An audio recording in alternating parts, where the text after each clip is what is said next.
Good morning students. बेटा अब हम आज करने वाले हैं, मैं आपको डबल कॉलम कैश बुक बताने वाली हूँ। डबल कॉलम कैश बुक अब तक जो हमने की थी that was single column cash book. अब सिंगल कॉलम कैश बुक में तो क्या था, आपका एक ही अकाउंट खुल रहा था जिसमें आप सिर्फ कैश की एंट्रीज कर रहे थे।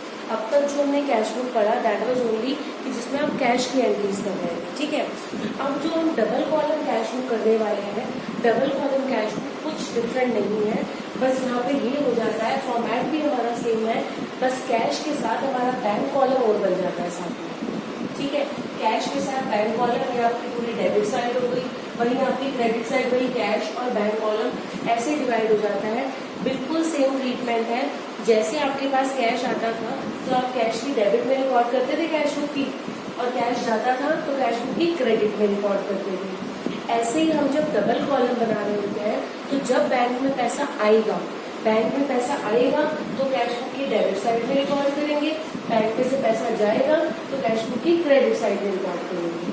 सिंपली अभी भी ये मेरी रिसीट साइड है, ये मेरी पेमेंट साइड है, बस साथ में अब ये लगा लो कि सिर्फ इतना डिफरेंस है कि आपका साथ में बैंक कॉलम जरूर ऐड हो गया है, मतलब बैंक वाले ट्रांजेक्शन भी अब आप रिकॉर्ड कर सकोगे।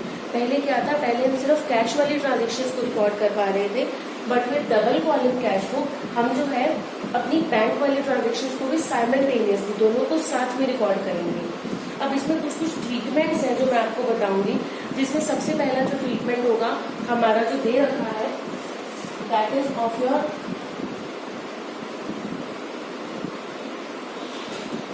Opening balance. अब ओपनिंग बैलेंस जैसे हमें सिंपल कैश बुक में दे रखा होता था कैश का बैलेंस, वैसे ही इसमें हमें दे रखा होगा कैश का क्या बैलेंस और बैंक का बैलेंस।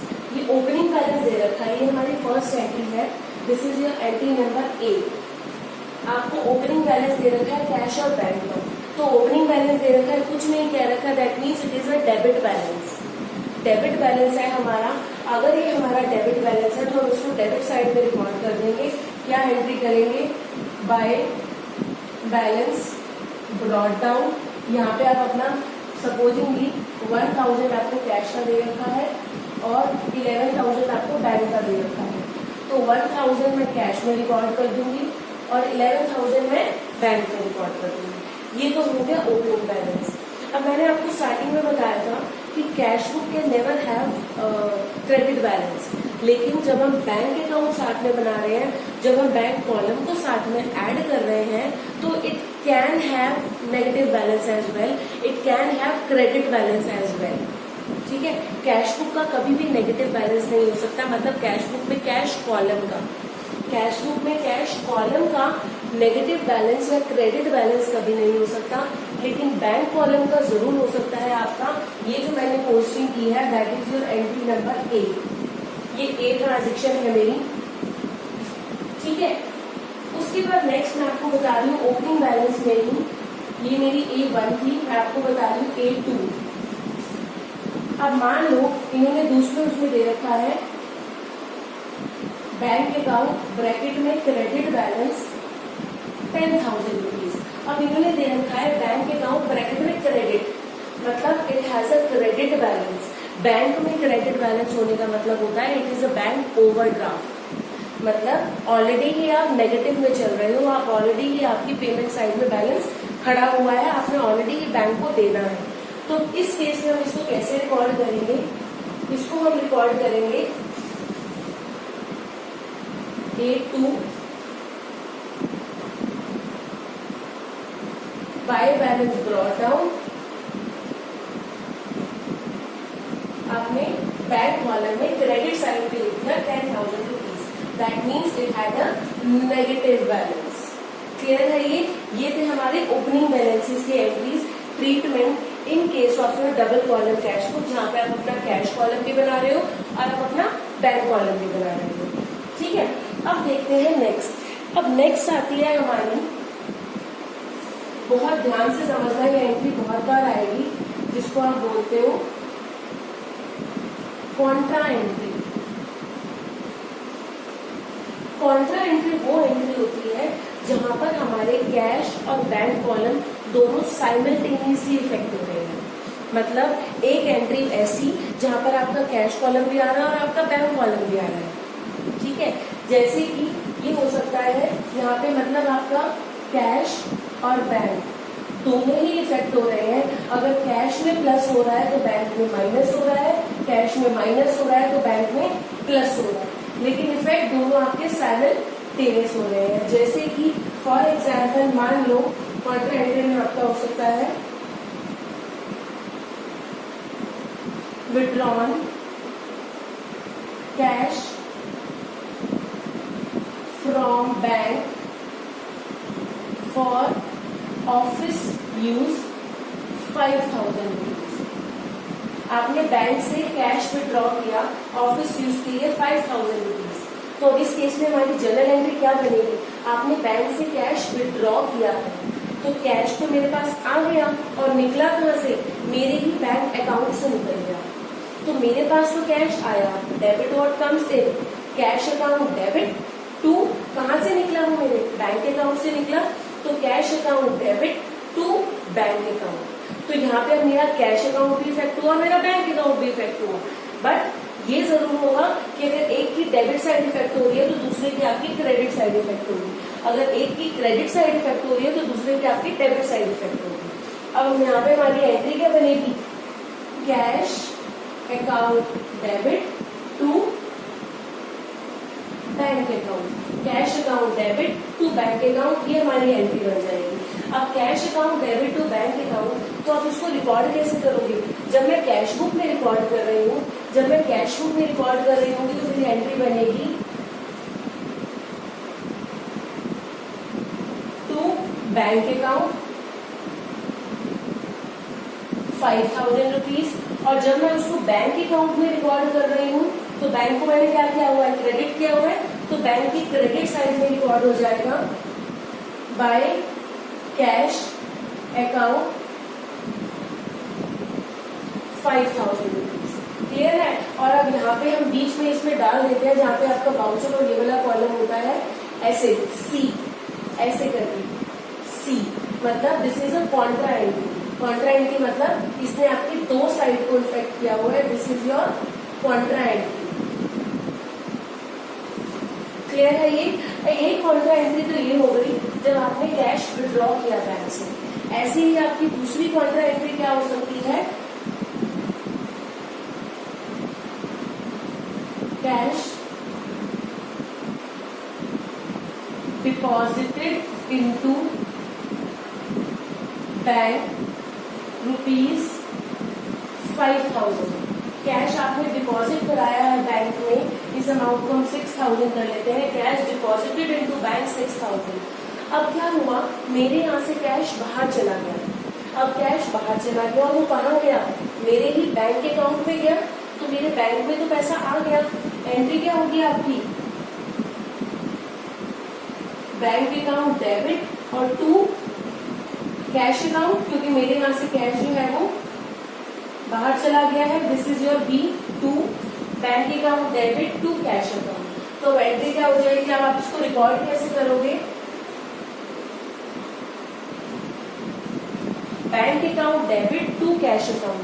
तो बैंक अकाउंट की तो डेबिट में, बैंक अकाउंट में जब मैं रिकॉर्ड करूंगी तो मैंने बैंक अकाउंट को डेबिट किया हुआ है, तो बैंक अकाउंट के डेबिट में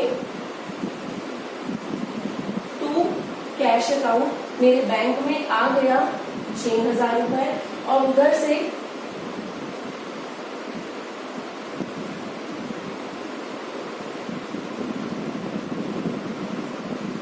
बाय बैंक अकाउंट कैश में से चला गया आपका 6,000 रुपीज। ये हो गई मेरी कॉन्ट्रा एंट्री, जिसके मैंने यहाँ पे लिख दिया this is the Contra entry. यही दो पॉसिबल केसेस होते हैं हमारे कॉन्ट्रा एंट्री में। या तो आपने बैंक में कैश डिपॉजिट कराया है या फिर आपके बैंक से कैश आपने निकाला है। यही दो पॉसिबल केसेस होते हैं हमारे कॉन्ट्रा एंट्रीज में। नेक्स्ट इज आपका होता है receipt of cheque and bank draft. अब receipt of check,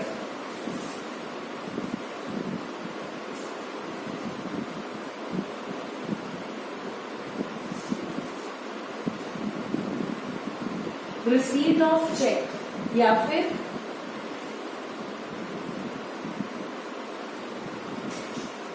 bank draft. अब आपको चेक मिला है, अब आपको जब किसी से चेक मिलता है, सबसे पहला जो आपका केस है इसमें check receive from a customer and deposited into the bank on the same day.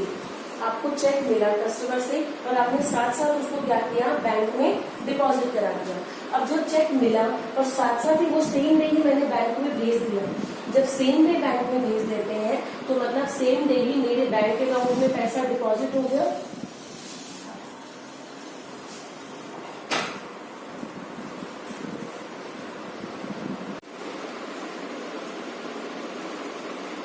Next is receipt of cheque and bank draft. अब यहाँ पे क्या होगा, जब आपको किसी कस्टमर से चेक मिल रहा है, जब हमें किसी कस्टमर से चेक मिल रहा है तो हम ये अज्यूम करके चलते हैं, वैसे तो साथ साथ मेंशन कर रखा होगा and deposited to bank on the same day. अगर वो चेक जिस दिन मुझे मिला उसी दिन जाकर मैंने उसको बैंक में डिपॉजिट करा दिया, तो मैं जो डे के एंड में जब जनरल एंट्री है सारा रिकॉर्ड ही बनाते हैं पूरा दिन के बाद, तो मैं उसको रिकॉर्ड करूंगी कि मेरे बैंक अकाउंट में पैसा आ गया, बैंक अकाउंट में पैसा आ गया। सपोजिंगली यहाँ पे आपको दे रखा है receive a cheque of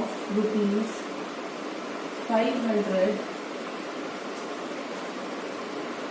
from Ram. मुझे राम से 500 रुपए का चेक मिला है, तो अब उसको कैसे रिकॉर्ड करूंगी, और साथ में दे रखा है and deposited into bank on same day, और साथ साथ आपने उसको बैंक में डिपॉजिट भी करा दिया। अब जब सेम डे आपने उसको बैंक में डिपॉजिट करा दिया तो हमारी जो जनरल एंट्री बनेगी वो ये बनेगी, बैंक अकाउंट डेबिट, बैंक में पैसा आ गया टू राम अकाउंट। क्यों, अब यही अगर मुझे कैश में मिला होता कि राम ने मुझे कैश दिया है 500 रुपीज का, तो जनरल एंट्री क्या बनती मेरी, cash account debit to Ram account. अब इन्होंने बोला है कि राम ने हमें चेक दिया था 500 रुपए का, और वो चेक जो है वो हमने सेम डे बैंक में जाकर डिपॉजिट भी करा दिया। अगर वो सेम डे बैंक में डिपॉजिट हो गया तो मतलब क्या है इसका, कि सेम डे बैंक में डिपॉजिट हो गया मतलब कि हमारे बैंक अकाउंट में पैसा आ गया। तो मैं इसकी कैश बुक में कैसे पोस्टिंग करूंगी, मेरे बैंक अकाउंट में पैसा आ गया। रिसीट वाली साइड देखेंगे, रिसीट वाली साइड बैंक के कॉलम में मैं रिकॉर्ड कर दूंगी टू राम, बैंक कॉलम में 500 रुपीज आप ऐड कर दोगे कि आपको 500 रुपए का चेक जो है वो बैंक से मिला था और आपने साथ साथ उसको बैंक में डिपॉजिट करा दिया। पहला केस तो आपका ये हो गया। अब सेकंड केस देखो, जहाँ पे ये बोल रहे हैं receive the cheque from customer but not deposited into bank on the same day. आपको चेक मिला बट आपने उसको बैंक में डिपॉजिट नहीं कराया, इसकी हम जनरल एंट्री ऑलरेडी कर चुके हैं, नॉट डिपॉजिटेड इनटू बैंक।